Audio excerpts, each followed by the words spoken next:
Bom, bom dia, alunos, alunas. Hoje, essa semana, a gente fecha todo o ferramental de modelagem para a gente começar a trabalhar os problemas de transferência de massa, né? E a gente fecha essa semana justamente com a sistematização da modelagem da transferência de massa, né? A sistematização de como que a gente usa a lei de conservação de massa para desenvolver um modelo matemático que pode ser aplicado em diferentes cenários. A gente vai começar com um cenário até que vocês já viram em Fundamentos 2, que é o cenário onde você pode aplicar o balanço em parâmetros condensados, né? Normalmente, quando a gente tem sistemas onde dentro do volume que está ocorrendo o fenômeno, né? Dentro do meio que está ocorrendo o fenômeno, eu posso aproximar as propriedades de estado por propriedades médias, descrevendo bem aquele sistema. Normalmente quando a gente tem muita turbulência, ou quando a gente tem mistura perfeita. Vocês viram isso um pouquinho em Fundamentos 2. Quem já fez cálculo de reatores já viram alguns reatores que trabalham nesse sentido. E depois, na quinta-feira, a gente vai trabalhar o problema com variáveis distribuídas, que vai cair numa equação diferencial, que a gente vai usar em boa parte do curso, né? Só que eu queria começar essa discussão com vocês explorando o nosso exercício da semana passada, né? Então, a gente apresentou, esse foi o primeiro problema, né? Eu espero que todos tenham tido contato com esse problema durante a atividade, seja fazendo ele no início ou depois conversando com um colega, né? Considere um dispositivo abaixo formado por dois vasos a temperatura T e P plenamente misturados. Então, eu estou assumindo que tanto esse vaso aqui tem CO2 e metano. Eu não estou compartilhando, né?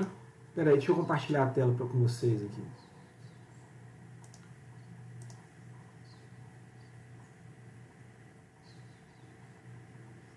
Beleza, agora vocês estão vendo a tela aí, né? Então, tanto esse... Oi, beleza. Tanto esse vaso aqui, que tem CO2 e metano, quanto esse vaso que tem nitrogênio, eles estão na mesma temperatura e pressão, né? Então, esses vasos são separados por uma fina membrana polimérica de espessura delta e área A. Então, esse azulzinho aqui, ele representa uma membrana. Então, quer dizer que essa parede desse vaso está em contato com a membrana em toda a sua área, né? E essa parede aqui do vaso do nitrogênio está em contato com toda a área. E aqui há um escoamento das correntes ao longo do vaso. Então, o tempo todo está entrando mistura CO2 metano na mesma TP e composição, e está saindo aqui numa outra TP e outra composição. Aqui você pode pensar em contracorrente ou cocorrente, tanto faz. Por quê? Por que tanto faz? Porque está em mistura perfeita. Se não tivesse mistura perfeita, aí seria um pouco diferente. Mas aí entra o nitrogênio puro e está saindo aqui uma outra corrente. O tempo todo está acontecendo, né? Então, assuma que a solubilidade do metano e do nitrogênio nesse polímero é negligenciável e que a solubilidade do CO2 obedece à lei de Henry. Então, o que a lei de Henry diz? Que na interface gás-polímero, a concentração do CO2 no polímero é igual à constante de Henry vezes a pressão parcial do CO2 no gás que está em contato. Tá? Isso vale dos dois lados da membrana. Dos dois lados da membrana. Ok? E aí eu pedi para vocês encontrarem o perfil de concentração e o fluxo do CO2 através da membrana, considerando que a velocidade média da mistura polímero-CO2 é negligenciável e que o fluxo através da membrana seja constante. Então eu tive que dar aqui para vocês, porque naquela altura vocês ainda não tinham ferramenta suficiente para trabalhar esse problema sem eu impor essas hipóteses. Né? Então, a partir dessas hipóteses, foi possível vocês resolverem o problema naquele momento. Agora vamos ver o que acontece diferente com as novas ferramentas que eu vou apresentar para vocês hoje. Então, a letra A. Justifique a abordagem utilizada na seleção do modelo de fluxo adotado.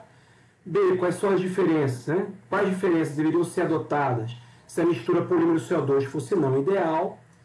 E C, consultando a apostila, qual o modelo de coeficiente de fusão você adotaria para estimar o coeficiente de fusão nesse sistema? Muito bem. Vamos começar a trabalhar. Então, toda vez, gente, que vocês se depararem com um problema, seja lendo um artigo, seja analisando um equipamento que vocês estão fazendo projeto, tá? Vocês têm que fazer uma análise descritiva detalhada do que fisicamente vocês estão vendo. Então, a primeira etapa é pegar os elementos e descrever. Escrever em palavras, né? Análise descritiva. Olha, o gás entra por aqui, sai por aqui, entra em contato numa área tal, né? Ou seja, então descrever a geometria do equipamento, por onde que entra, por onde sai a corrente. Quanto mais informação vocês colocarem a partir da análise do equipamento, do fenômeno, mais fácil vai ficar essa modelagem. A gente não parte para modelando, colocando equação, antes de fazer o que eu chamo de análise física do problema. Então vamos lá. Aqui o enunciado ele já traz algumas coisas mastigadas. E é isso que eu vou explorar em separado cada uma dessas informações. Então, a primeira informação que eu dei foi: considere o dispositivo abaixo formado por dois vasos na mesma T e P plenamente misturados, por onde escoam correntes distintas conforme esquematizado na figura abaixo. Eu queria começar com essa primeira informação. Mesma temperatura e pressão plenamente misturados. Então, o que essa informação diz além do óbvio? Ela além do óbvio, o que seria o óbvio aqui? Né? Quem pode me ajudar? Vamos começar a participar. Quem pode me ajudar aí? O que eu posso explorar na minha descrição com essa primeira informação que foi dada? Primeiro, como é que na prática identificamos isso, né? Imaginem que vocês não estão no enunciado. Vocês estão lá analisando o equipamento existente. O que vocês vão procurar? Sensores de temperatura e pressão na entrada e saída das correntes. Quer dizer, um sensor de temperatura aqui, aqui, um sensor de pressão aqui, aqui e no outro vaso também. E verificar se há diferenças de temperatura. Então, vocês foram lá e analisaram ou estão projetando esse sistema para trabalhar dessa forma. Então, vocês vão ter que ter aí algum controle de temperatura na entrada desses gases e de pressão com válvulas para garantir que no projeto que vocês estão montando isso seja verdade. Então, sensores de temperatura e pressão numa planta existente, ou vão pensar em como garantir isso, né, no projeto depois, com os equipamentos auxiliares. E 2, plenamente misturados.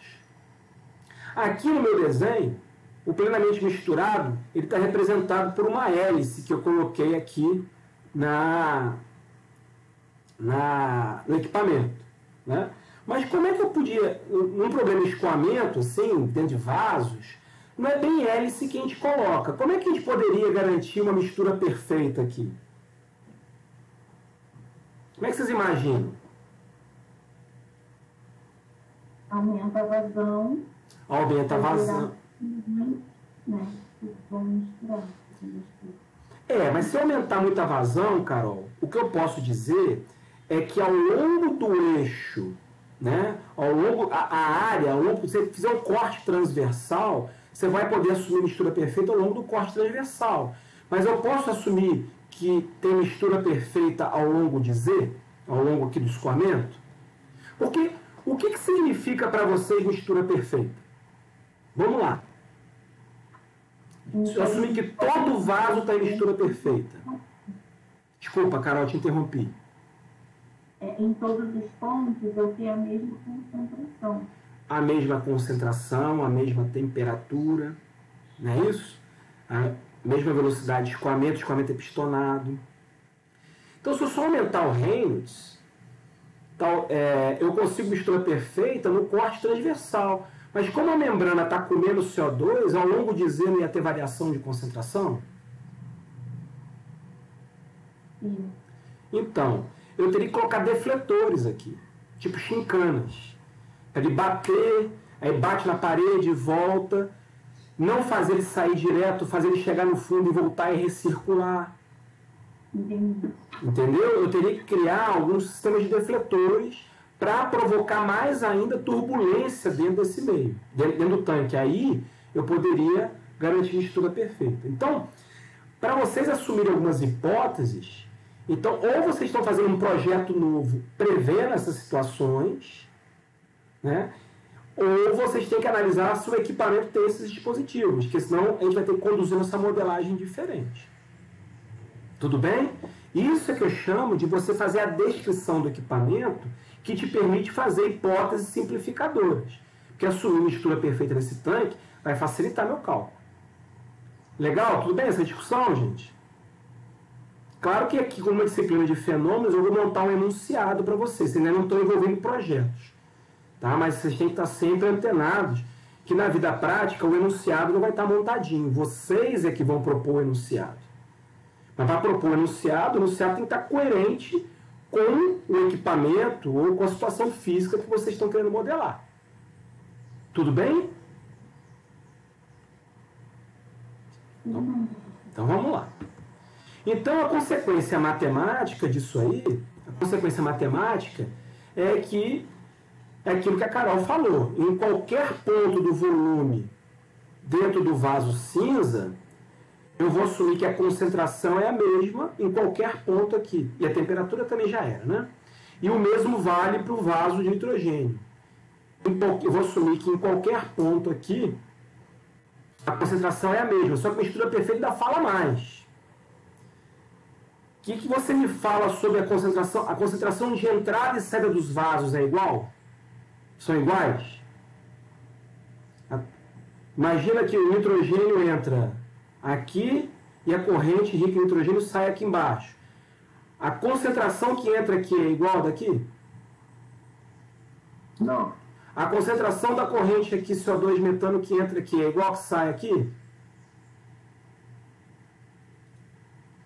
É, gente? Não. Mas por que não? O que está acontecendo? O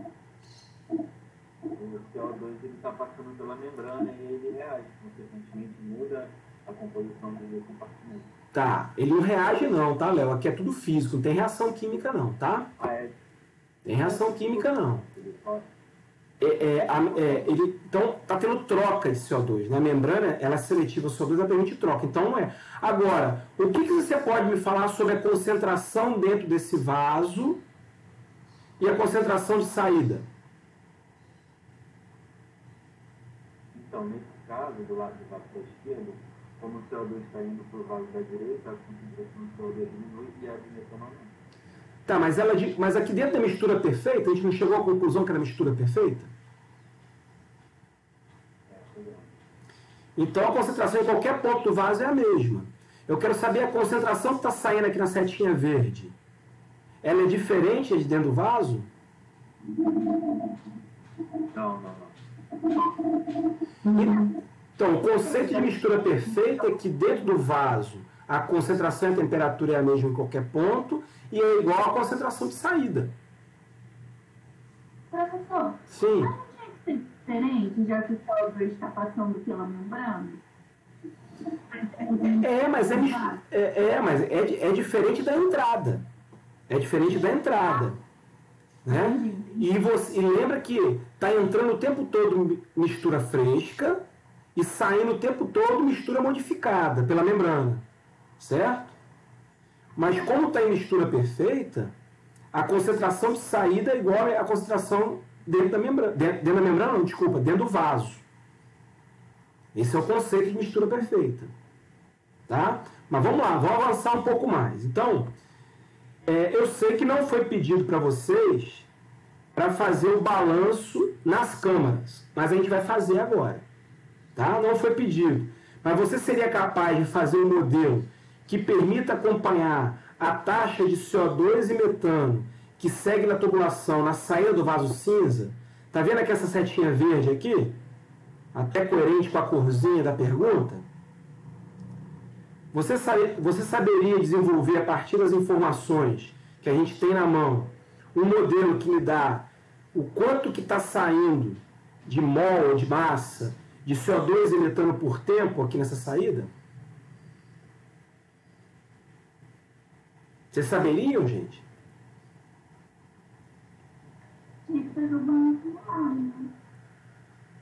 Que tipo de balanço? Onde vocês viram esse tipo de balanço? Em que disciplina?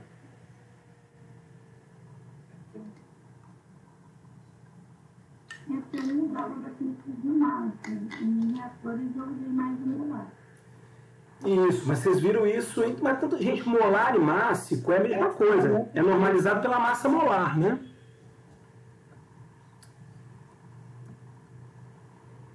Seria o balanço que a gente vê em Fundamentos 2, que a gente vê balanço de massa e balanço de energia. Exatamente. Beleza, então, vocês fariam, né, um balanço de massa do tipo de... Que tipo de balanço de massa que vocês fariam?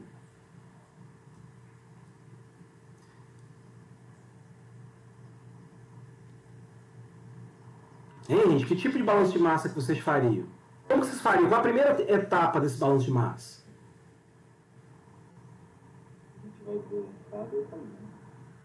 Mas antes disso, para ter entrada e saída, vocês têm que definir o quê? Tem que ter o volume de balanço. O volume que vocês vão fazer o balanço, né? O volume de controle de vocês, onde vocês vão fazer o balanço. E aonde que vocês colocariam esse volume de controle? Se eu quero fazer o balanço para obter um modelo de taxa de saída do vaso cinza.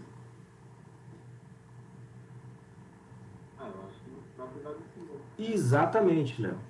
O meu volume de controle seria... Agora, como é que está esse meu volume de controle? Qual é a característica desse meu volume de controle?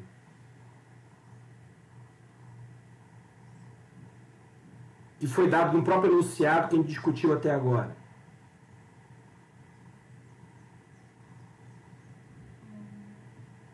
Tem volume fixo, né? É acúmulo.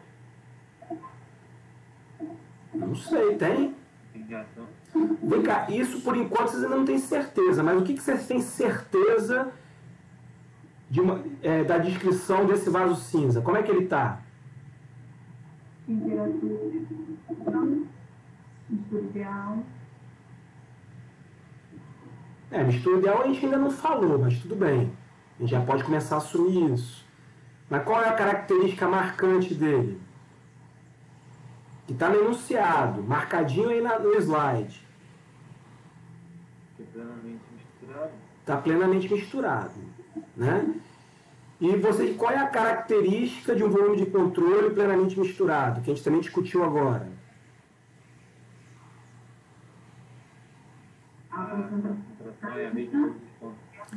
A concentração não varia no espaço.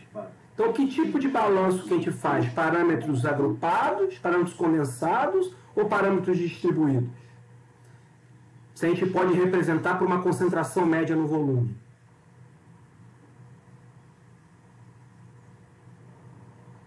Condensados? Condensados.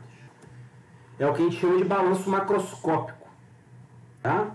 Macroscópico porque o volume de controle ele é macroscópico. Porque eu reconheci uma região do espaço onde eu vou fazer o balanço e ele está plenamente misturado. Ou seja, a concentração não varia no espaço. Eu posso assumir isso. Então eu posso fazer um balanço com parâmetros agrupados, ou parâmetros condensados. Né? Então, é o que vocês fizeram, definir um elemento de volume fixado na Terra, onde se deseja estudar o fenômeno de transferência de massa, e aplicar a lei de conservação de massa. E o que diz a lei de conservação de massa? Opa, a coisa mais óbvia do mundo. A taxa de massa que entra no meu volume, mais ou menos a taxa de transformação, tem que ser igual à taxa de saída de massa, né? Mais a taxa de acúmulo de massa dentro do meu volume. Simples assim. M ponto de entrada, pode ser o M ponto total ou o M ponto para um determinado componente, tem que ser igual à taxa de transformação.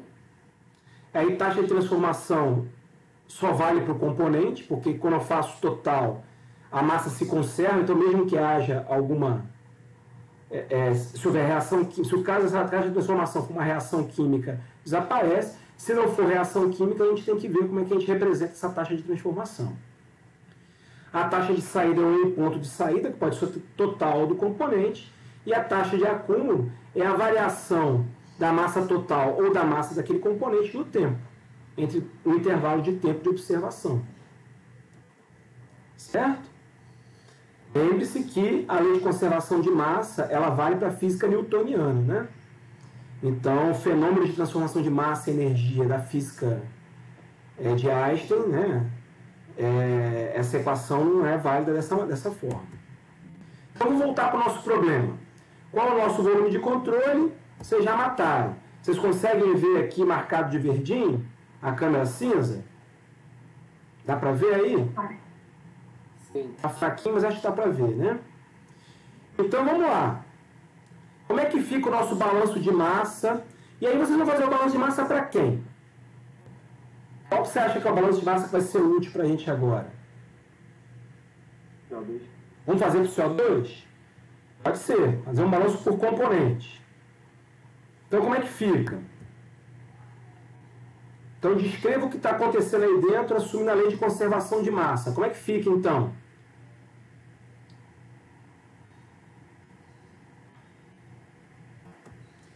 Fica. Vazão de entrada, vazão de saída. Eu gosto de falar de taxa, porque vazão normalmente a gente pensa em volume, né? Mas tudo bem, pode ser vazão mássico ou vazão molar. Eu prefiro taxa, tá? Que é a mesma coisa. Então, M ponto de CO2 na entrada, mais ou menos a taxa de transformação, tem que ser igual ao M ponto de saída, que é o que eu quero, né? Não é essa variável que eu quero? O M ponto de saída? Mais a taxa de acúmulo. Muito bem. Então, tem uma outra informação no enunciado que eu marquei de azulzinho aqui em cima. Ó. Por onde escoam correntes distintas. Então, eu imagino que o escoa assim, está entrando e saindo o tempo todo. Beleza? Então, o que é taxa de acúmulo? Há acúmulo nesse cenário? Eu queria que vocês puxassem uma discussão entre vocês aí com a sala toda aberta. Primeiro, quem se arriscaria a dizer o que é a taxa de acúmulo? Pode descrever a partir de uma... Então, tipo, Fala, Léo. no sentido corriqueiro seria uma taxa de aumento, né? Trocando por outras palavras. Só que na engenharia não é assim, né? A taxa de acúmulo pode ser a taxa de desaparecimento também. Então faz um pouco do sentido corriqueiro, mas incluiria o aumento e a diminuição também. Vamos lá, vamos trabalhar um pouquinho as palavras que você usou. Você usou a palavra desaparecimento. Desaparecimento é uma ação. O acúmulo é uma observação. Pode não estar desaparecendo nada, nem aparecendo nada, e pode ter a taxa de acúmulo. São fenômenos distintos. A taxa de acúmulo é uma coisa assim, eu estou parado em relação à Terra olhando para o meu volume. E aí eu estou com um cronômetro na mão. Então eu marco um tempo inicial de observação e um tempo final de observação. Como que eu reconheço que naquele volume vai ter um acúmulo? Professor, quando a taxa de entrada é diferente da taxa de saída, para a massa, como a própria lei da conservação de massa diz, a massa não pode ser criada nem desaparecer, ela vai para algum lugar. Esse lugar seria o acúmulo. E aí a gente teria que definir o caminho que essa massa está fazendo para determinar quanto está sendo acumulado daquilo, mas é basicamente a diferença entre a entrada e a saída que são distintas as correntes. E aí, vocês concordam com a argumentação que o Renan trouxe? Não, mas pode ter uma geração também dentro Isso aí, Alexandre. do teu volume. Por isso que eu não gosto de observar e discutir o acúmulo a partir de ação. O acúmulo é uma observação. E aí eu tenho que marcar um período de tempo. Se eu marco um tempo inicial de observação e um tempo final de observação. O que eu vou observar entre o tempo final e o tempo inicial que caracteriza um acúmulo? O volume não vai ser o mesmo. Por exemplo, o volume não seria o mesmo, mas só volume, Nathalie. Nesse caso, nosso volume é fixo.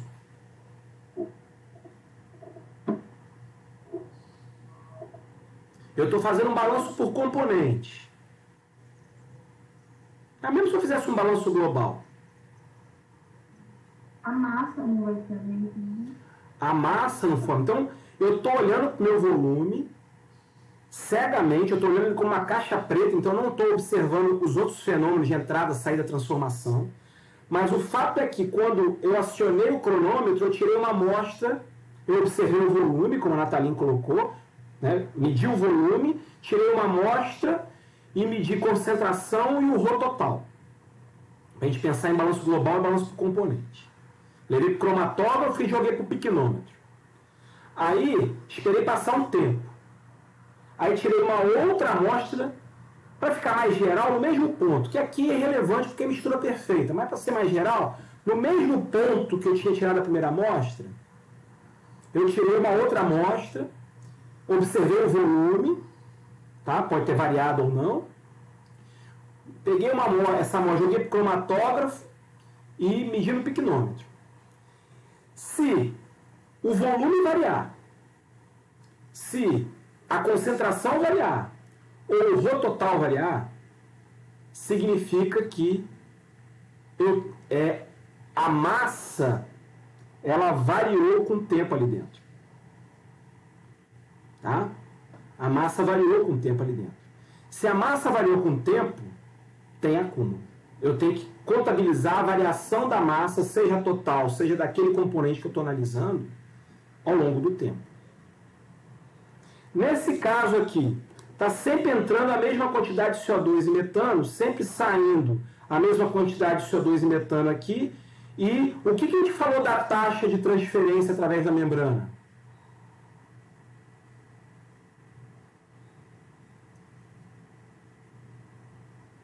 Lembra no enunciado que a gente falou da taxa de transferência? Ela era o quê? A taxa de transferência variava no tempo?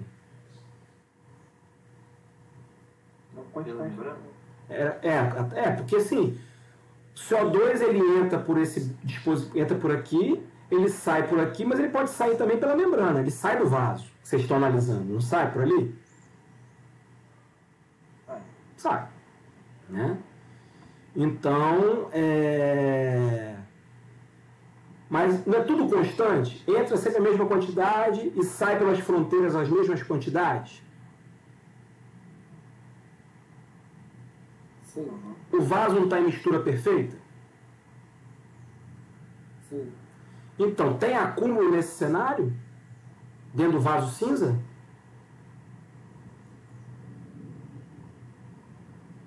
Não. Hein, gente? Vocês estão com pouca firmeza nisso.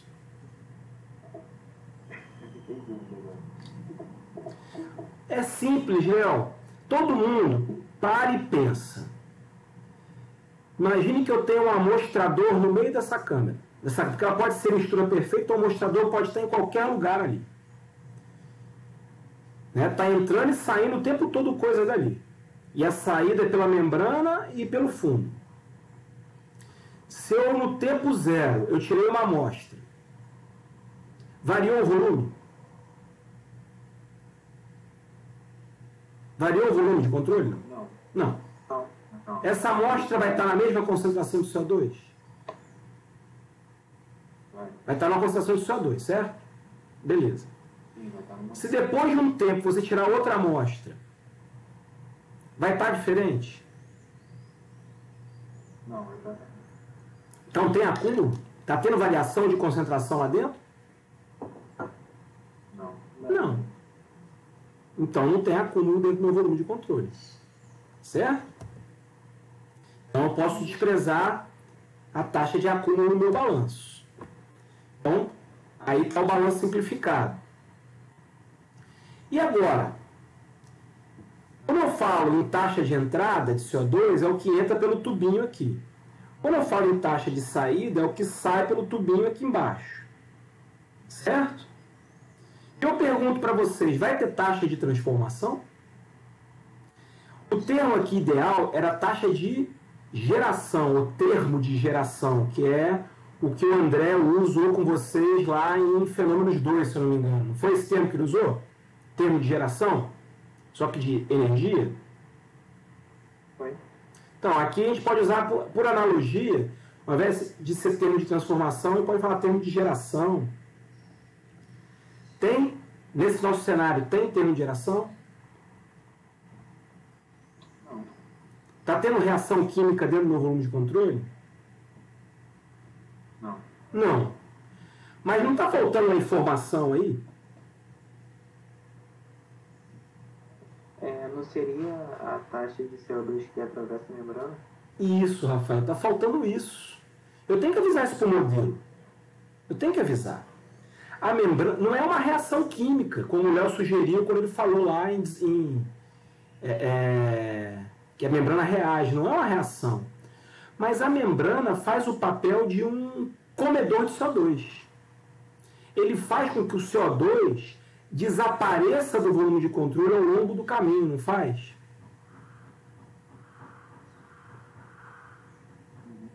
Então, eu posso avaliar que a taxa de transformação é exatamente a taxa que atravessa a membrana. Certo? Vocês concordam comigo? É, como o senhor me falou, no caso, o CO2 está saindo em duas fronteiras e ali no N ponto ele só considera uma. Isso. Ele tinha que considerar Assim, outra em algum lugar. Do ponto de vista prático, eu podia falar que teria duas saídas também. Eu poderia representar que a saída pela membrana na outra saída. Mas eu prefiro, porque vai me ajudar depois em balanço microscópico, a que vocês não se apeguem à ideia que esse termo de transformação seja só quando tem reação química. Esse termo de transformação é tudo que, ao longo do caminho dentro do volume de controle, retira ou fornece moléculas de um ou mais componentes que estão envolvidos no meu balanço. Certo? E aí eu já quero criar esse desapego. Tá? Porque lá em cálculo de reatores, por ser cálculo de reatores, essa taxa de transformação sempre é representado por um RA. Um RA três linhas, né? Aqui ele pode, se tiver reação química, pode ser um RA, mas pode ser qualquer coisa que ao longo do caminho retire ou coloque moléculas, principalmente a molécula que eu estou analisando, estou fazendo balanço para ela, dentro do volume que eu estou estudando, que eu estou fazendo balanço. Então, é como se a membrana fizesse um papel de um consumidor de CO2 por vaso cinza. Bom, então eu preciso agora relacionar essa taxa de transformação com as variáveis do meu problema, que foi exatamente o que vocês fizeram na aula passada. Foi ou não foi? Como é que eu vou encontrar um modelo? Agora sim, agora que vocês entenderam para esse balanço aqui o significado dessa taxa de transformação, vamos agora recuperar o que vocês fizeram na aula passada. Como é que vocês modelaram essa taxa de transformação? Qual é a primeira etapa? Primeiro, está no mesmo meio? Está no mesmo meio desse balanço que a gente está fazendo? É o mesmo meio? É um contínuo? Esse fenômeno que eu quero estudar, que vai me dar um modelo matemático para a taxa de transformação, nesse caso a taxa de transformação é a taxa de retirada de CO2 pela membrana, não é isso? Sim. Como é que vocês modelaram isso aula passada? Qual foi a primeira coisa que vocês fizeram? Eu escrevi o fluxo total do CO2. Fala um pouquinho mais alto, Léo, por favor. Eu escrevi o fluxo total de CO2. Você escreveu o fluxo total de CO2. Mas esse fluxo total de CO2 era onde? Era dentro do volume cinza? Eu escrevi a Não, aonde era válido esse modelo? Esse fluxo era onde que ele era válido? Na membrana. Na membrana. A membrana é o mesmo contínuo do vaso cinza? Não. Não é o mesmo contínuo. E isso é uma outra fase. E o que eu combinei com vocês? Fases diferentes, balanços diferentes. Se eu vou ter que fazer um outro balanço na membrana, qual é a primeira coisa que a gente faz quando a gente faz um balanço? Definir um volume de controle. Novo volume de controle. Então, aonde que eu vou fazer esse volume de controle agora? Né? A taxa de transformação é a taxa de retirada pela membrana, né? Com esse cenário a gente já chegou à conclusão que não. Então, esse novo volume de controle vai ser a membrana. Então, vamos agora explorar o que a gente sabe dessa membrana. Vamos lá, vamos pegar outros elementos que o enunciado trouxe. Esses vasos são separados por uma fina membrana polimérica de espessura delta e área A. Assuma que a solubilidade do metano e nitrogênio nesse polímero é negligenciável e que a solubilidade de CO2 obedece à lei de Henry por essa equaçãozinha. Então, como identificamos isso na prática, né? À medida que a corrente caminha no vaso, moléculas de CO2 e metano desaparecem na corrente atravessando a membrana. Mas como é que eu cheguei à conclusão que a solubilidade do metano e do nitrogênio são negligenciáveis? Como é que eu posso perceber isso na prática? Eu não sei o número de moles de nitrogênio, de CO2 que entra aqui no vaso cinza? Sim. Sei, não sei. Eu não posso aqui pegar uma amostra dessa corrente e ver o quanto que está saindo? Sim. Cromatógrafo. Ou pegar a corrente de saída de nitrogênio aqui, ó, pegar a corrente de saída de nitrogênio, jogo no cromatógrafo e vejo que não aparece metano. Pego uma amostra aqui e vejo que não aparece nitrogênio. Ou, se eu estou fazendo o projeto desse equipamento, eu vou selecionar um polímero, né, cuja solubilidade desses gases, que já foram testadas por outros autores na literatura, disseram que já fizeram testes termodinâmicos e viram que a solubilidade do metano e do nitrogênio é muito baixa. Então, se eu estou na fase de projeto, eu posso selecionar de maneira esperta esse polímero para que isso seja verdade. Inclusive, nesses estudos anteriores, eu vou ter até o valor de quem? Da constante de Henry por CO2 nesse polímero.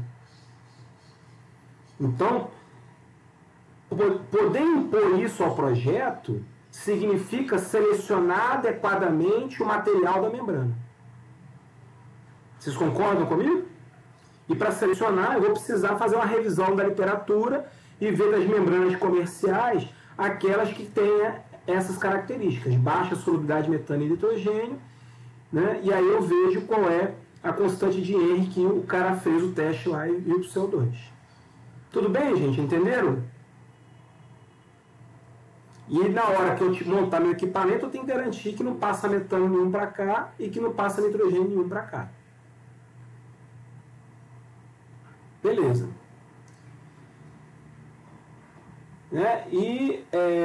Como a membrana é seletiva, ela vai permitir a passagem desses gases com velocidades diferentes.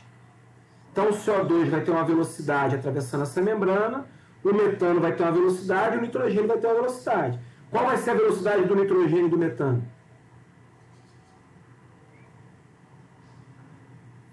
Zero, não vai ter nitrogênio e metano lá, né? Só vai ter CO2 e a própria membrana, que faria o papel do componente B que vocês colocaram no trabalho.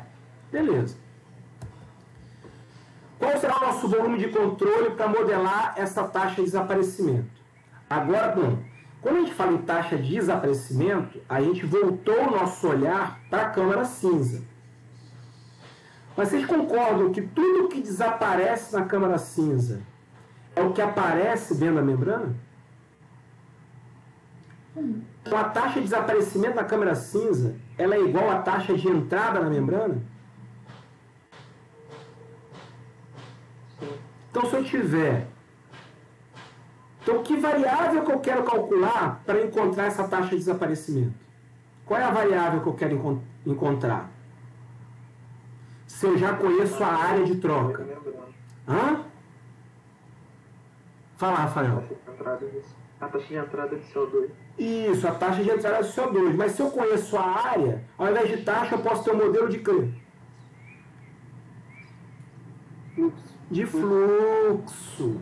Então, se eu tiver um modelo que me calcule o fluxo de CO2 pela membrana, como eu tenho a área, né, a taxa de desaparecimento é o fluxo de CO2 aqui, ó, onde é que eu estou passando aqui com a bolinha vermelha. A taxa de desaparecimento é o fluxo de CO2 aqui. Certo? Então, vamos ver o seguinte. Só que repara, eu vou pegar um elemento de volume agora, que não é a membrana toda. Eu posso pegar a membrana toda, como posso pegar uma amostra da membrana. Por que eu posso pegar uma amostra da membrana? Deixa eu fazer uma pergunta para vocês. A concentração do CO2 na membrana é igual em qualquer ponto da membrana?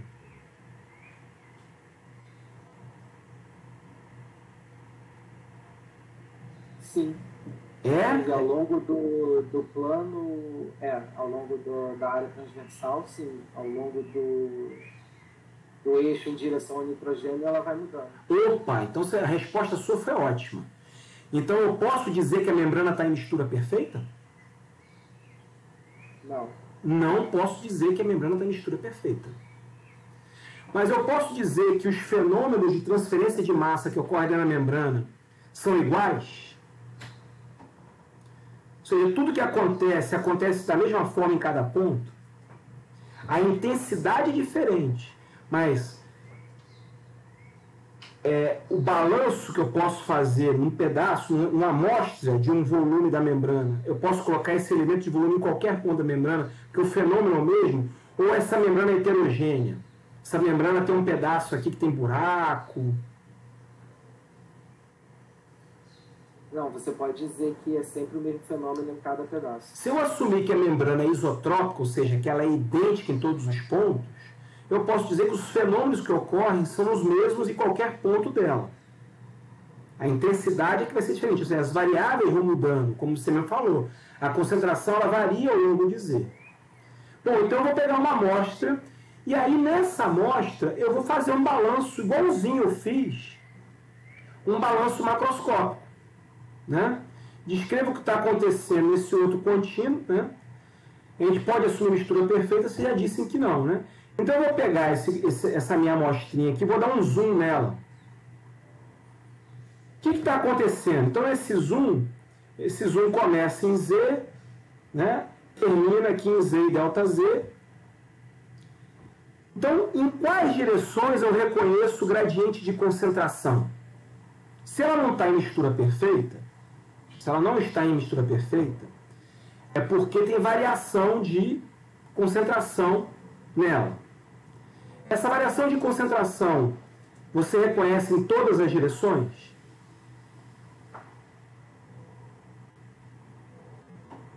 Não, só na direção do CO2 em direção a N2, que a gente vai chamar de eixo Z, que está considerado no nível de controle. Mas por que você chegou a essa conclusão, Renan? Ajuda ele aí, gente. Por que ele chegou a essa conclusão?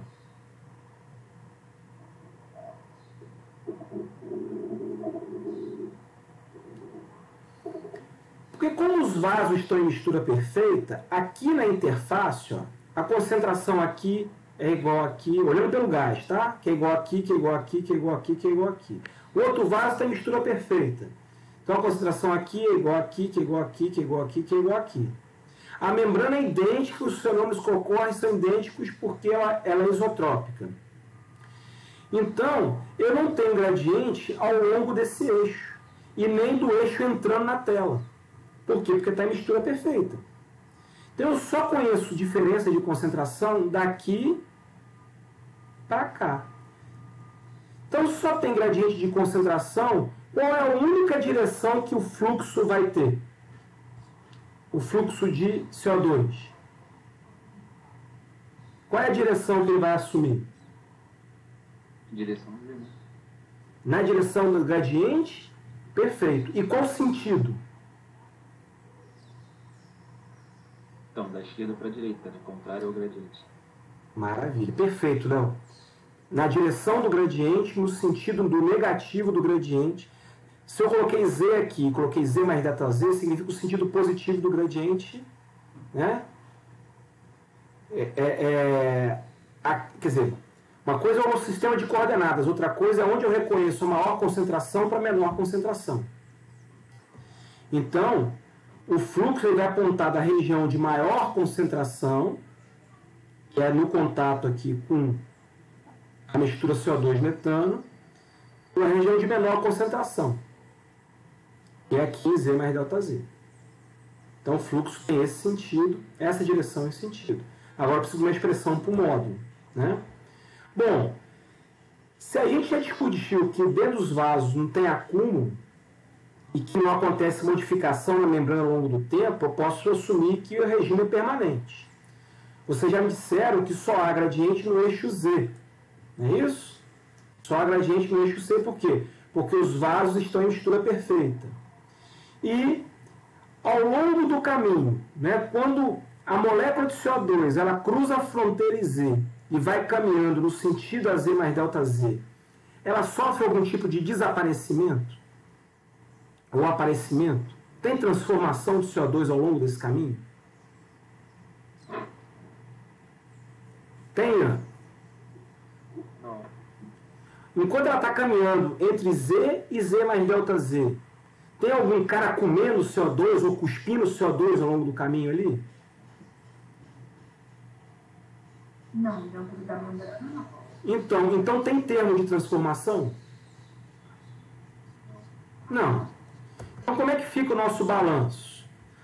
Quando não tem acúmulo, não tem termo de transformação, a única coisa que eu posso fazer é a taxa de CO2 que entra em Z,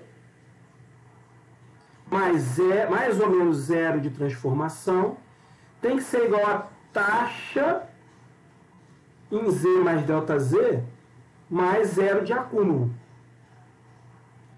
Professor, você escreveu fluxo aqui, certo? Essa não é o símbolozinho que a gente adotou para o fluxo? Mzão maiúsculo? Aqui no caso o fluxo molar? Mas você multiplicou pela área do... Maravilha, Renan. Quem que é a área transversal ao fluxo do eixo Z? Né? Não é o delta Y, delta X? Né? Delta Y, delta X? Né? E essa área é a mesma? Não é isso, gente? Então, agora o que eu vou fazer? Eu vou levar esse termo para o outro lado, ele vai vir com o sinal negativo, e vou dividir toda a expressão pelo elemento de volume. Quem que é o elemento de volume aqui? Não é delta X, delta Y, delta Z? Porque o volume é cartesiano? Não é, gente? Eu vou dividir toda a equação pelo volume e vou levar esse volume indo para zero, para o limite de volume tendendo a zero. Então aquela amostra, repara, isso que eu fiz aqui, ó, que está aqui no azulzinho, é um balanço macroscópico, um balanço igualzinho a gente fez lá na câmara. Só que eu fiz aqui para esse voluminho aqui, pequenininho. E agora, eu dividi pelo volume e levei o volume para zero, para um volume infinitesimal. Eu levei esse volume para um ponto. Quando eu faço isso, gente, eu reconheço, na prática eu reconheço que estava faltando aqui o negativo do gradiente da derivada do fluxo, porque fica, olha, se eu passar esse cara para o outro lado, mas como é tudo zero, aí tanto faz, eu posso passar também o termo em Z para esse lado, que foi o que eu fiz, né? Eu passei o termo em Z para esse lado, aí ficou fluxo de CO2 em Z mais ΔZ, menos o fluxo de CO2 em Z, e aí quando eu divido pelo volume, corto o ΔX, corto o ΔY, que eu vou botar em evidência, e ele fica dividido por ΔZ, não fica? Fica ou não fica, gente? Sim. Quando eu levo esse ΔZ para zero, o que é isso? Uma função em Z mais ΔZ, menos a função em Z, dividido por ΔZ. Quando ΔZ tende a zero, o que é isso? É a definição de derivada. É a definição de derivada. Então aparece aqui qual é a consequência que eu cheguei ao aplicar a lei de conservação de massa, porque quando eu faço isso aqui, gente, toda vez que eu faço o balanço assim, eu estou fazendo balanço de massa, eu estou aplicando a lei da física clássica de conservação de massa. Eu estou fazendo isso para o componente CO2. Então eu cheguei à conclusão que a derivada do CO2 com a posição é zero. Né? Bom, considerando que a velocidade média da mistura polímero CO2 é negligenciável, o que isso significa, gente? Essa imposição. O que significa dizer que a velocidade média da mistura é zero?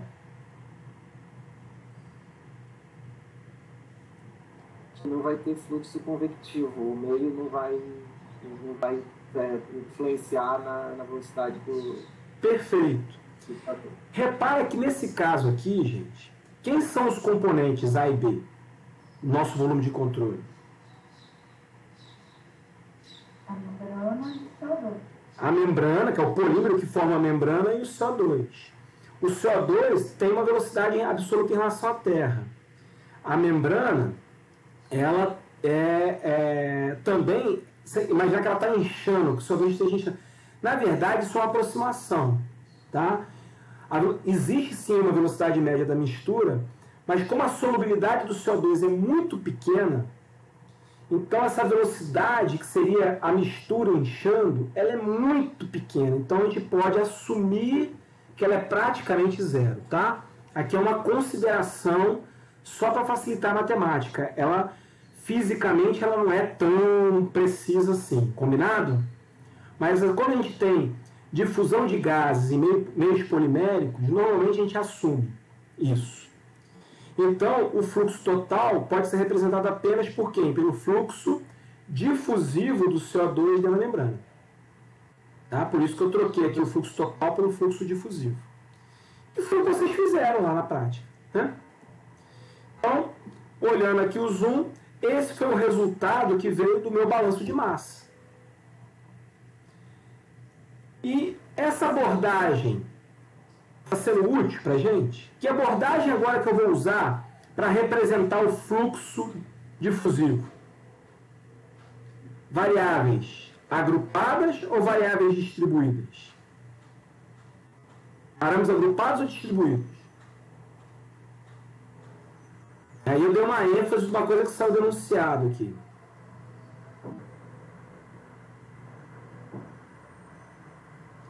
Qual o modelo de fluxo que eu vou adotar? Gente, qual modelo de fluxo vocês adotaram no exercício?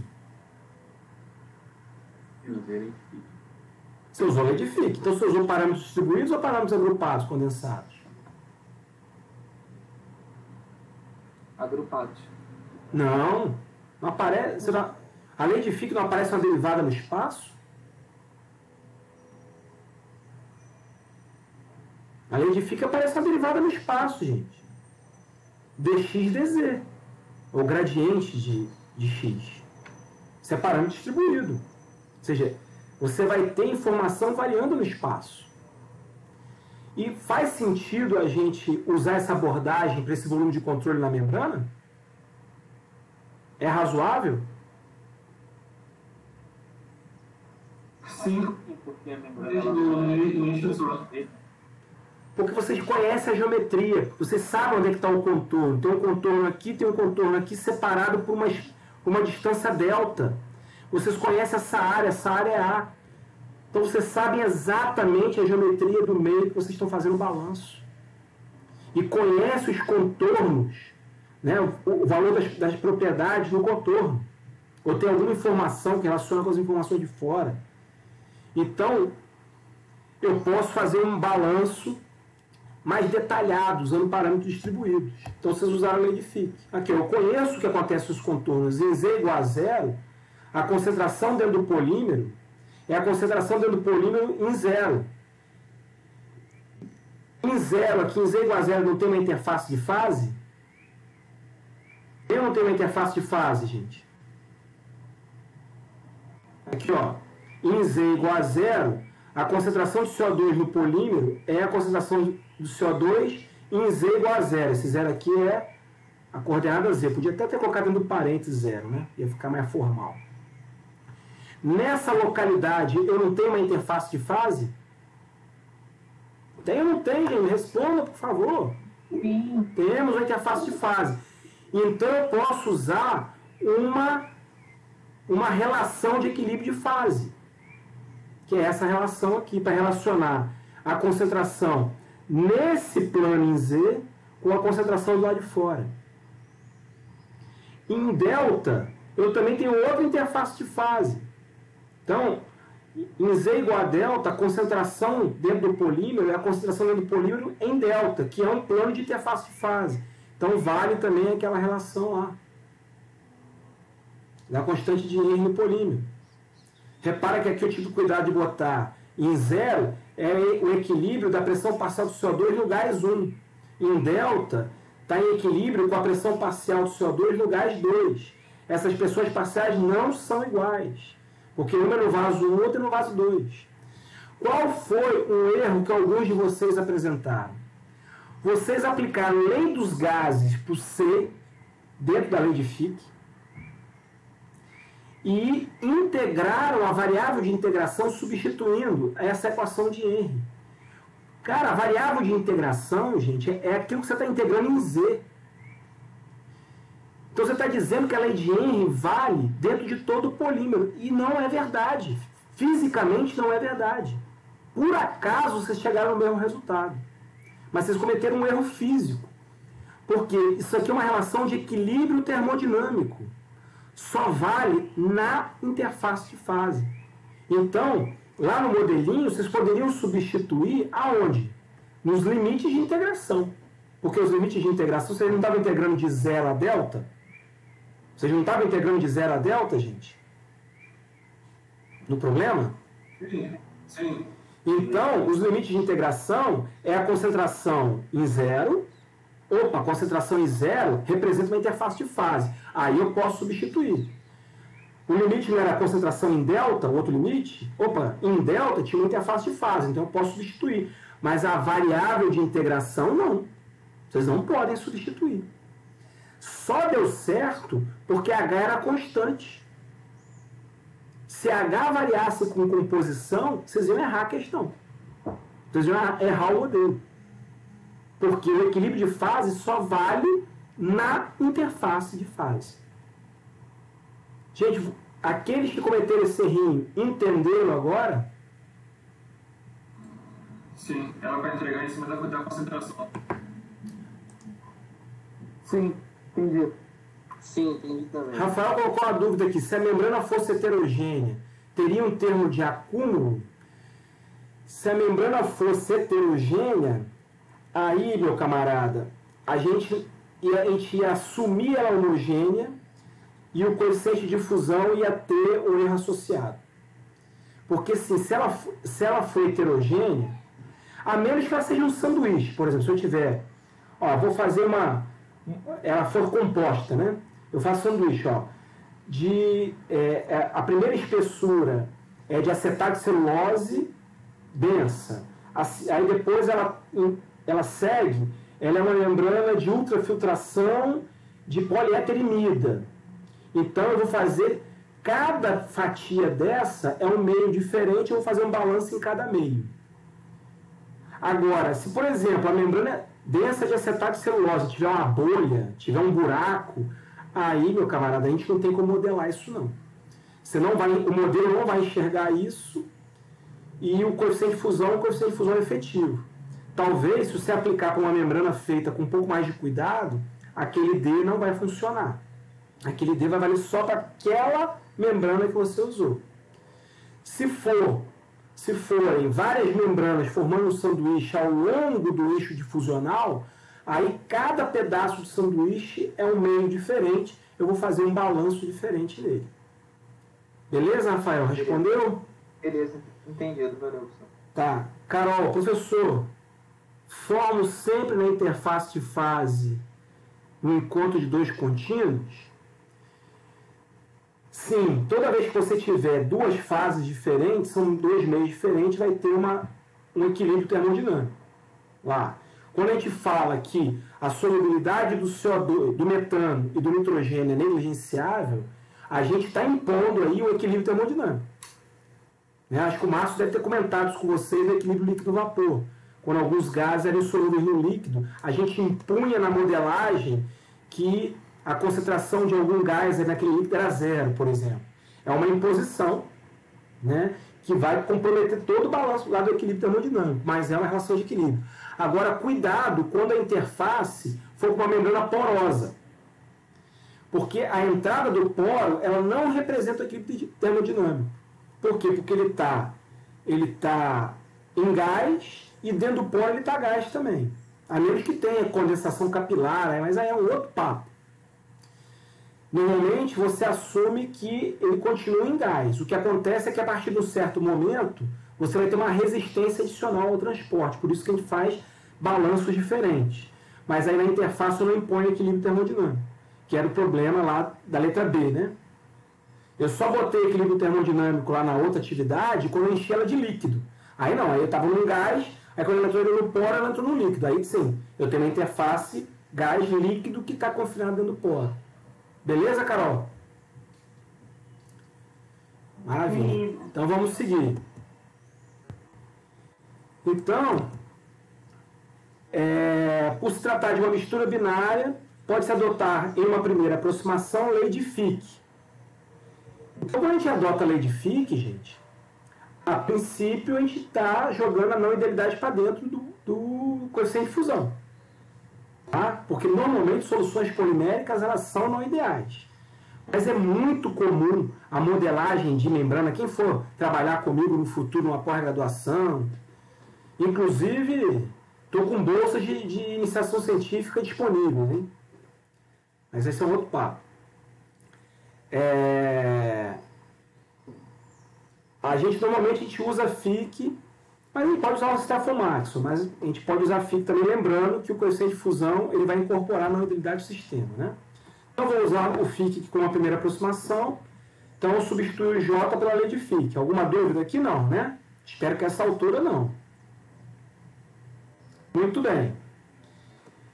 Assumindo que a solubilidade de gases em polímeros é baixa, eu vou assumir por hipótese que o C, que é a concentração total da fase polimérica, é constante ao longo de Z. A concentração do CO2 está variando ao longo de Z. Mas é tão pouco CO2 que está entrando, e ao longo de Z tão pouco CO2, que ajuda também a gente negligenciar o termo convectivo, que eu vou assumir que C é constante. Aí eu vou jogar o C, esse C total, para dentro da derivada aqui. E vou escrever a lei de Fick em termos de concentração.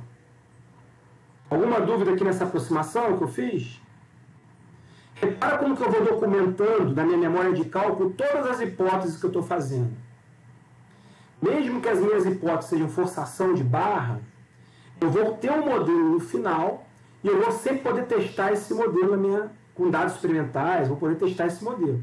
Se o meu modelo falhar, se eu tenho uma boa memória de cálculo, eu posso voltar e abrir mão de alguma hipótese simplificadora que eu fiz. Por exemplo, essa que eu acabei de fazer. É assumir o C constante. Tudo bem? Posso continuar? Pode.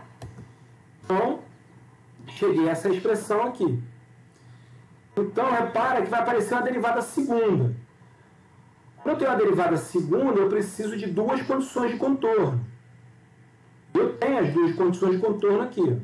Z igual a zero e Z igual a delta. Tá? Vocês fizeram direto. Do ponto de vista matemático, vocês fizeram direto. Eu vou fazer como vocês aprenderam lá em equações diferenciais. Ah, essa aqui é uma equação diferencial.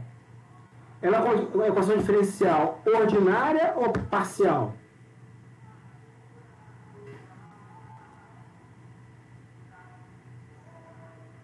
Ordinária. Por quê? Porque só tem uma variável dependente. Ela é de primeira ordem ou segunda ordem? Segunda ordem, porque tem uma derivada dentro da outra. Tá? Então, assumir a solubilidade de gases em polímeros baixa, sua concentração será baixa ao longo de todo o Z. E o coeficiente de fusão pode ser assumido constante, tá? Isso é uma hipótese. Então eu posso dizer que o D é constante ao longo de Z. E se não for? Se não for, eu tenho que trocar o Z aqui por um modelo. E é aquele modelo lá que vocês responderam lá na letra B, que é o modelo de Ventras e Duda, que estava lá nas nossas notas de aula. Lembre que o modelo de Ventras e Duda, a composição da mistura polímero-soluto, ela aparecia lá na forma de fração volumétrica, lembra? O ateneu de fração mássica. E aí isso aqui vai virar uma função de concentração que eu vou ter que derivar junto. Vou ter que derivar junto. E aí não vai ser tão simples. Mas aqui eu vou assumir o D constante aqui como uma primeira aproximação. Combinado? Tá bom, gente? Beleza. Bom, então, primeiro eu derivo para fora aqui, né? Quando uma derivada, essa primeira derivada aqui é igual a zero, significa que o que está dentro é igual a constante. Então, menos D, né? dCO2, dZ é igual a constante K1. É a primeira constante de integração. Quando eu integro de novo, eu passei o menos DAB para lá dividindo, vai ficar menos K1, coeficiente de fusão, Z, mais a segunda constante de integração K2. Agora eu vou usar as condições de contorno em Z igual a zero. Então, botando zero aqui, ó, aí a gente chega à conclusão, em Z igual a zero, a concentração de CO2 em zero, no polímero, pode ser escrito como o H, pressão parcial no vaso 1. Não é isso? Então eu chego à conclusão que K2 é igual a H PCO2. Em Z igual a delta, aí eu vou já substituo o K2 aqui, isolo o K1, só que agora em delta, né, botando Z igual a delta, isolo o K1 e chego que o K1 é igual a isso aqui. Substituindo K1 e K2 na expressão do perfil de concentração, né, na expressão do perfil de concentração, aqui substituindo, né, quem é C do CO2 em zero, no polímero? É H vezes a pressão em G1, pressão parcial em G1. Quem é o C do CO2 no polímero em delta? É H vezes a pressão parcial no vaso 2. Assumindo que a constante de Henry é igual dos dois lados, eu posso botar ela em evidência, e aqui eu fico K1 expresso em termos das pressões parciais e da constante de Henry. Substituindo K1 aqui no perfil de concentração e K2 no perfil de concentração, eu encontro o perfil de concentração. Por que vocês não encontraram o perfil assim bonitinho? Porque vocês não tinham ainda essa análise completa que eu estou apresentando agora. Então, esse aqui é o perfil de concentração, né? O que caracteriza o perfil de concentração? A concentração variando com a posição. Como está em regime permanente, a variável tempo não aparece. E agora, gente, como é que eu acho... Eu queria o perfil de concentração? É uma informação rica. É legal ter o perfil de concentração.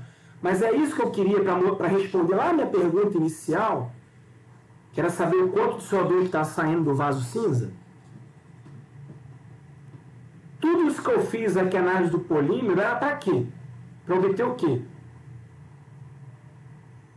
O fluxo de entrada de CO2 na membrana. O fluxo de entrada do CO2 na membrana para eu ter alguma maneira de representar a taxa de desaparecimento no vaso cinza, não é isso?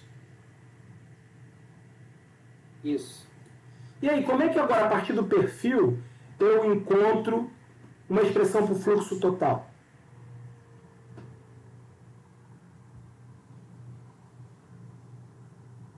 Você pode derivar essa expressão para concentração com relação a C, né? Depois seria o fluxo total.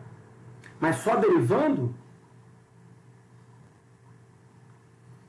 Eu tenho que devolver o perfil, gente, para o meu modelo de fluxo. Qual foi o modelo de fluxo que vocês adotaram? Qual foi o modelo de fluxo que vocês adotaram? Fique. Então, é mais ou menos isso mesmo. Foi o Léo que falou, né? É mais ou menos isso, Léo, mas não é só derivar. Eu tenho que pegar meu modelo de fluxo, que está aqui, meu perfil de concentração, desculpa, e jogar dentro, ó. Eu não falei que o fluxo total, que aqui eu quero calcular, era aproximadamente o fluxo difusivo? Eu estou usando a palavra aproximadamente de propósito, porque eu negligenciei o convectivo por uma hipótese simplificadora, por ser difusão em fase sólida, no meio denso. Né? Então, o fluxo total, que aqui eu quero calcular, não é aproximadamente o fluxo difusivo, e o fluxo difusivo eu não estou representando pela lei de Fick. Então, beleza. Então, eu derivo o meu perfil, isso aqui vai dar zero, né, que eu derivo em relação a Z, né? Então, fica só esse termo aqui, ó. É linear em Z, ó. Tá vendo? Fica H vezes o delta de concentração dividido por delta. Esse negativo aqui corta com esse negativo aqui, ó. Até um errinho aqui, hein? Desculpa, gente. O que está errado aqui na minha fórmula? Tem um errinho aqui. Ô, Rodrigo. Qual é o errinho aqui na minha fórmula? O que está faltando?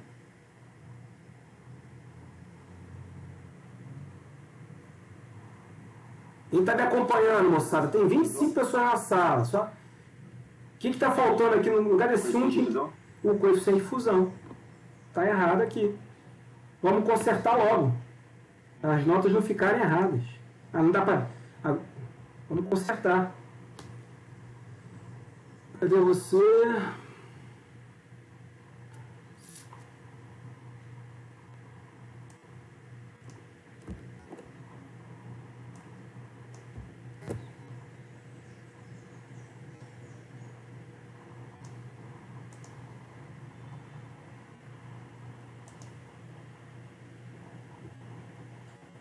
Rapidinho, moçada.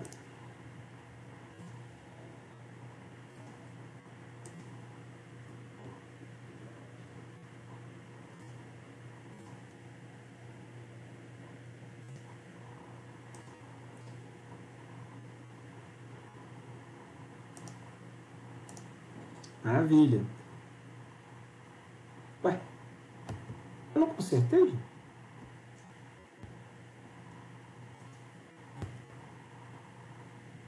Ué, não consertei isso?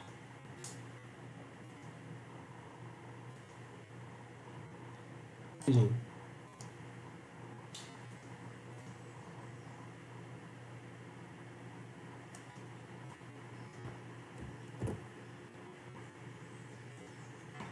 Agora foi.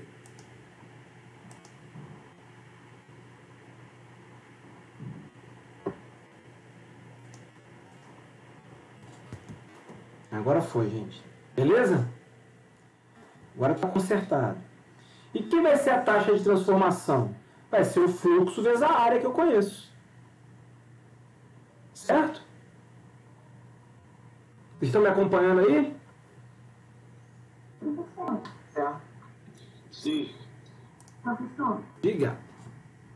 na derivada que o senhor fez da concentração, esse HPG1 gás carbônico, ele não apareceu na expressão do fluxo? Ele não apareceu na equação do Fick? Não, no final, aqui, nessa que o senhor consultou. Ah, apareceu sim, ó. H... Olha o delta de concentração aqui. Aqui já é a expressão do fluxo. Não, então, mas apareceu só o H, esse HPG1CO2, ele sumiu por quê? Ah, esse primeiro aqui? Sumiu? Porque eu não estou derivando em relação a Z. Sim. Isso aqui é só a concentração na interface em Z igual a zero, não é? Isso aqui não varia com Z, isso aqui é uma constante. Tanto é que isso aqui vem de uma constante de integração, era o nosso K2, lembra? Lembro, verdade. Então, quando eu derivo em relação a Z, a derivada da constante dá quanto? Zero, por isso. E aí isso aqui também tudo ficou constante. Beleza? Valeu, agora. Beleza. Então, a taxa de transformação é pegar o fluxo e multiplicar pela área. Então, tá aqui, ó. Foi o que vocês encontraram. Né? Isso todo mundo acertou no final. Mesmo quem fez a modificação errada lá na troca da variável de integração, acabou chegando no mesmo resultado, por sorte, porque o H era constante. Né? Não variava com Z. Então, voltando ao balanço no vaso 1, que é quem eu estava interessado, e aí? A taxa de transformação agora tem uma expressão para ela. Qual o sinal que eu vou usar? Mais ou menos?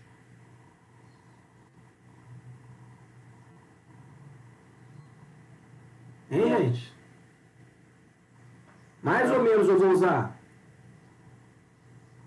Menos. Menos, que é o que entra menos o que sai, né? E como está saindo, então fica assim. Beleza? Bom, mas agora eu estou com um problema. Eu estou com um problema. Você tem o termo do coeficiente de fusão. Tem que corrigir aqui também. Eita, agora que eu dei Ctrl+C, Ctrl+V, o D está faltando em tudo que é canto. Professor, poderia repetir aí só porque eu queria menos? Eu me perdi um pouquinho aqui. Eu não estou fazendo balanço no vaso 1, Edson. Sim. A taxa de transformação, né? A taxa de transferência para a membrana? Sim. No vaso 1, ali na fronteira, né? Nessa fronteira aqui, com a membrana, CO2 está entrando ou está saindo do vaso 1? O CO2 está saindo. O CO2 está saindo, não está? Sim. Se o CO2 está saindo, então eu tenho que colocar o sinal positivo ou o sinal negativo? Negativo, porque está diminuindo. Exatamente. Entendeu agora o porquê do sinal negativo? Entendi, obrigado. Nada, que isso. Consertei aqui. Então está aqui o coeficiente de fusão aparecendo agora. Tá? Por isso que é negativo.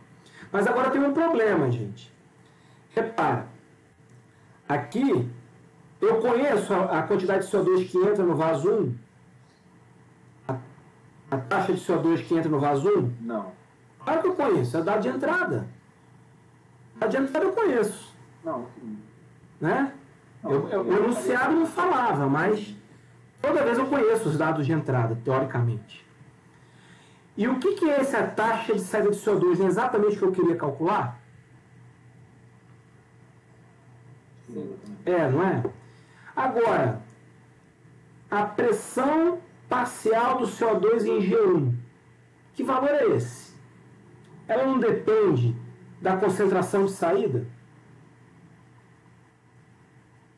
Ela não depende da concentração de CO2 lá dentro do vaso? E a concentração de CO2 dentro do vaso não é igual à concentração de saída do vaso? Porque está em mistura perfeita? Sim. Então, como é que eu relaciono esse cara aqui com a taxa de saída?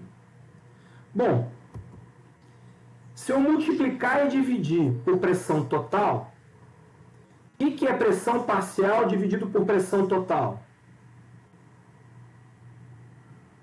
Não é a composição? Então, eu multipliquei e dividi por pressão total desse lado, aqui nesse termo. Então, eu não alterei a equação. Vocês concordam comigo que eu não alterei a equação? Botei um P aqui fora e botei um P aqui dividindo. Correto? Correto. Só que pressão parcial dividido por pressão total é X ou Y. Eu devia ter usado o Y, porque é o... Mas tudo bem. Aqui, como está todo mundo nunca faz, é a composição molar, né? Beleza. Como a pressão total do vaso 1 é igual à pressão total do vaso 2, esse mesmo P que eu multipliquei aqui, ele representa também a pressão total no vaso 2, não foi? Sim. Beleza, então, por isso que eu pude botar ele em evidência, né? E aí vai dar a composição do CO2 no vaso 2. Beleza. Como é que eu falo a composição? É a composição de saída, né? Como é que eu meço a composição de saída de CO2 aqui e a composição de saída do CO2 aqui? Se eu pegar a composição de CO2 em qualquer um dos vasos, não é a taxa de saída de CO2 do vaso dividido pela taxa de CO2 mais a taxa do outro gás? Então aqui taxa molar, por exemplo. Isso aqui não vai me dar a composição de saída? Vocês entenderam essa expressão? E a composição de saída, né, é igual à composição lá dentro do vaso, porque está em mistura perfeita. Então, no vaso 1, quem vai ser o M ponto sair? Vai ser o M ponto do metano, porque não tem nitrogênio.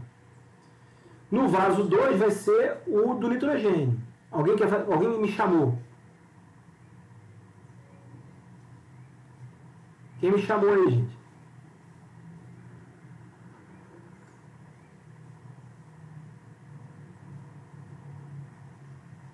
Tá? Agora, outra coisa. Como a membrana ela é impermeável para o metano e para o nitrogênio, eu posso dizer que para o metano, o M ponto de entrada é igual ao M ponto de saída, não é? É ou não é? Para o nitrogênio também, não é? Então eu posso reescrever assim, ó. Onde deveria ter M de metano de saída, eu boto M de entrada. Onde tinha M de nitrogênio de saída, eu boto de entrada. E as composições eu represento. Ó. Quem é a única incógnita? Uma equação, uma incógnita. Quem é a incógnita aqui? Taxa de CO2. A taxa de CO2 de saída do vaso. Isso para o vaso 1. Se eu fizer um balanço para o vaso 2, né, seguindo essas mesmas etapas, vai dar mais ou menos no mesmo. A única diferença é que, repara, no vaso 2, viu, Edson? Você que me perguntou, ó, no vaso 2, a membrana está jogando o CO2 para dentro do vaso 2. Então, é um termo de aparecimento. Então, por isso que apareceu o sinal positivo aqui. Ó. Perceberam isso? Professor, está escrito o balanço do vaso com 2 vezes. Vamos consertar esses errinhos aqui. Isso aqui é vaso 2 e o coeficiente de fusão também está faltando aqui nas duas expressões. Está faltando D.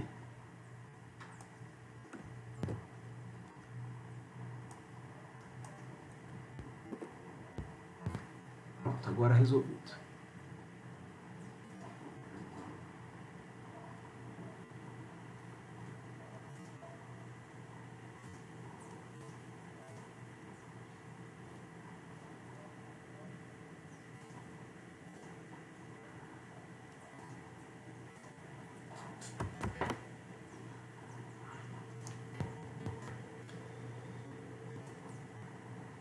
Muito bem. Lembrando que para o vaso 2, entra CO2 no vaso 2, gente? Aqui no balanço para o vaso 2, entra CO2 no vaso 2 ou entra nitrogênio puro? Entra nitrogênio puro. Então, a taxa de entrada de CO2 é 0. Por isso que eu botei 0 aqui. Certo? Então, resumindo, a gente fez um balanço macroscópico, 2 balanços macroscópicos, um em cada vaso. Né? Aqui, nessa equação, eu tenho 2 incógnitas, que é a taxa de saída de CO2 do vaso 1 e a taxa de saída de CO2 do vaso 2. No balanço do vaso 2, eu tenho 2 incógnitas, a taxa de saída do vaso 1 e a taxa de saída do vaso 2. Resolvendo esse sistema, eu encontro as 2 taxas de saída. Então, para chegar nesses 2 balanços, eu tive que aplicar um balanço macroscópico em cada vaso, e eu pude fazer isso porque estava em mistura perfeita, e apliquei um balanço de parâmetros distribuídos na membrana para encontrar a expressão de taxa. Beleza? Alguma dúvida, gente?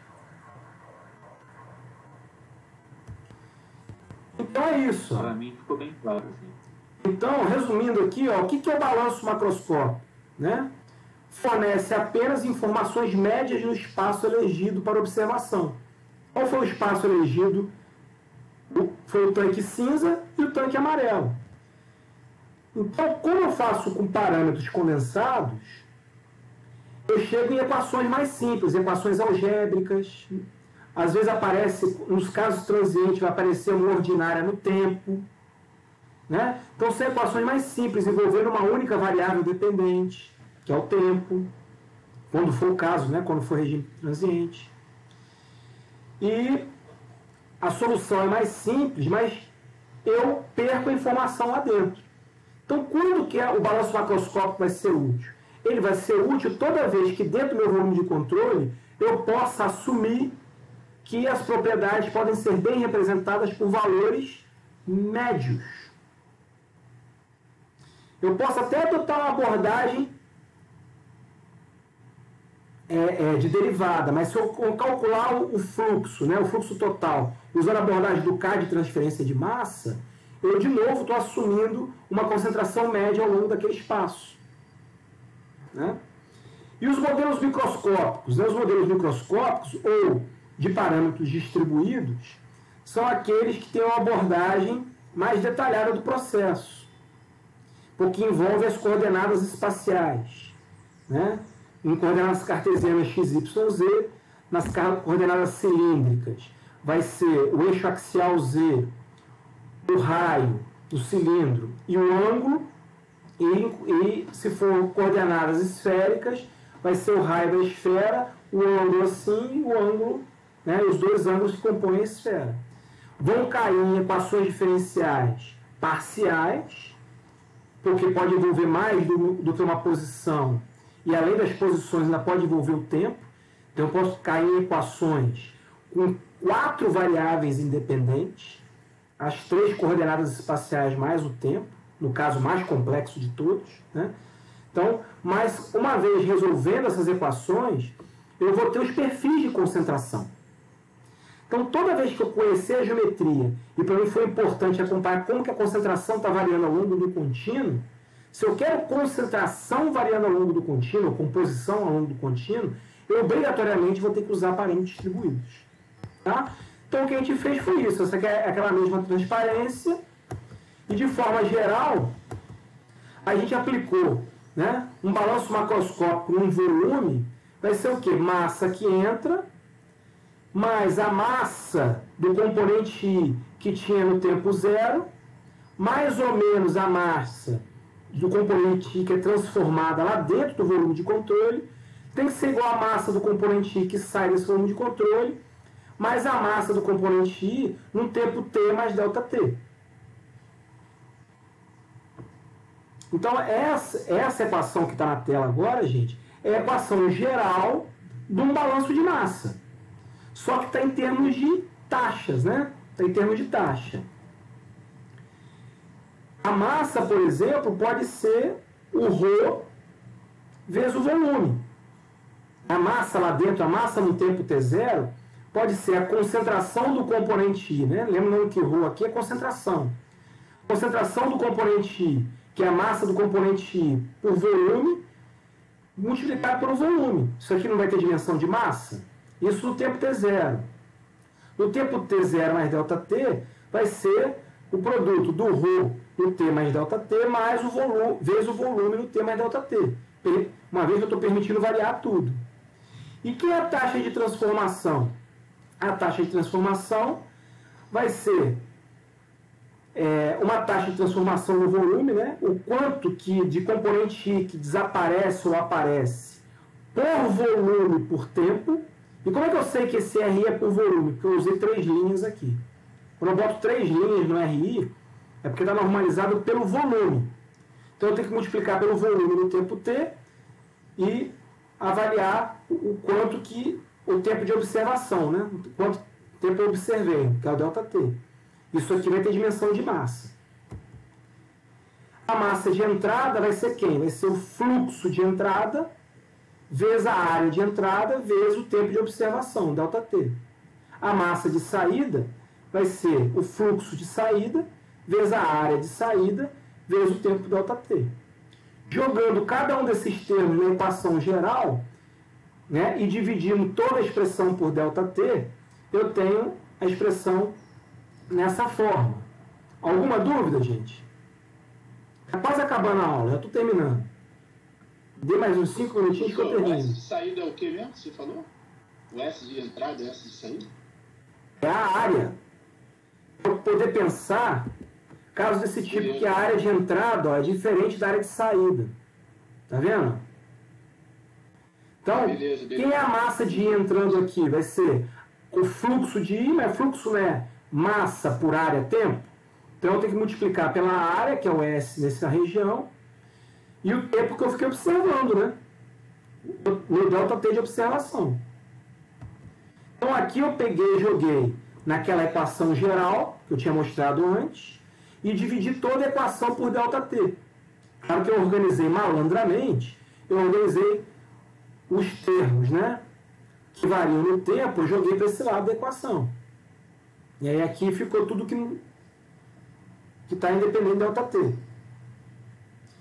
O que é isso aqui? Rho V em T mais ΔT menos Rho V em T dividido por ΔT se eu levar o ΔT para zero. Se eu levar o tempo de observação para zero. O que vai virar isso aqui? A derivada no tempo. Deixa eu tirar que a minha cara aqui está na frente da animação. Aí vai virar a derivada no tempo, aquela aqui. Maravilha? Então, eu posso expressar... Agora, olha só, quando eu estou falando em balanço macroscópico, gente, eu estou assumindo que dentro do meu volume tem mistura perfeita, certo? Certo, moçada? Sim. Se tem mistura perfeita, da porta de entrada do volume para dentro do volume tem gradiente? Depois que ele entra, imediatamente que ele entra, tem gradiente de concentração? Não. Não. Então eu posso dizer que esse fluxo é aproximadamente o fluxo, só o fluxo convectivo. Porque você não tem gradiente, não tem fluxo difusivo. Então não faz sentido pensar aqui dentro dessa... Então o fluxo total é só o ρ vezes o U médio. E esse U médio quem que é? É vazão de entrada sobre área. Então quem que é o médio vezes área de entrada? É a vazão volumétrica de entrada. Entenderam essa aproximação que eu fiz aqui? Quem que é? Eu abri o fluxo, esse fluxo aqui, eu falei, esse fluxo, como não tem gradiente, é só o fluxo convectivo. Fluxo convectivo não é a ρ vezes a velocidade média da mistura? É ou não é, moçada? Sim, professor. Velocidade média da mistura vezes a área, não é a vazão volumétrica? Sim. Então, beleza. Então, eu posso reorganizar a equação dividindo tudo pela área, como eu fiz aqui, e deixar explícito em termos de velocidade. E aí eu posso, se precisar, resolver uma equação de... Quanto que eu vou usar nesse formato? Se o fluxo não estiver epistonado e eu tiver que fazer uma... eu vou ter que resolver a equação de balanço de momento junto. E essa aqui é exatamente a velocidade que aparece no balanço de momento. Você vai ter que fazer o perfil de velocidade, achar a velocidade média para jogar ela aqui. Tá? Se eu não precisar resolver o balanço de momento, ela é mais útil nesse formato, que é o formato que eu gosto de trabalhar mais quando está em regime turbulento. Que é aquilo de falar que a velocidade média vezes a área é a vazão volumétrica. Então, o Q aqui é a vazão volumétrica. Ok? Então... Professor, Sim. o senhor falou que a primeira é o movimento empistonado que eu posso utilizar? Não. Aqui, eu vou usar nesse formato aqui, quando eu preciso modelar essa velocidade com um pouco mais de detalhe. Então, eu vou ter que acoplar o balanço de massa e um balanço de momento. Tá? São problemas um pouco mais complicados. Normalmente, mesmo em regime turbulento, vocês têm uns modelos de velocidade lá, né? Quando eu assumo a hipótese que o escoamento é epistonado, que aí eu não tenho perfis de velocidade na entrada ou ao longo do meu dispositivo, e é muito comum quando mistura perfeita, né? Eu posso fazer uma abordagem mais simplificada e trabalhar com dizer que essa velocidade é só vazão volumétrica sobre área. Então, essa velocidade vezes a área, é só trazer o S de novo multiplicando aqui, é vazão de entrada.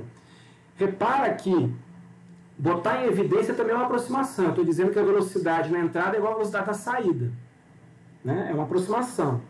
Eu gosto de escrever mais assim. Ó.